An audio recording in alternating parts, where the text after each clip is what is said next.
เบิ่งแม่กินยาบ่กินแน่มาเฝ้าเพิ่นนอนอยู่โอ้ยเบิ่งเท่าไหร่โอ้ยพามากินยาก็บ่กิน ไปบอกเป็นสร้างน่ะหรือว่าเป็นควายอ๋อคือกินเป็นควายเบิ่งทรงนี่โอ้ยยินติดกลไปยาไล่บ่ไล่เป็นปลาไม่สอด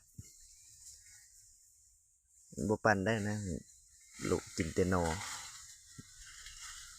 มันน่าจะขายเพราะนี่ควายน้อยตัวนั้น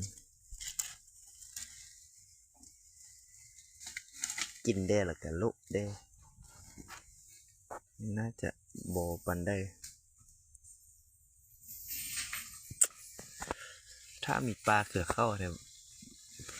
กินดีอยู่เขือเข้าปลาแค่นี้มันบ่มีเขือเข้า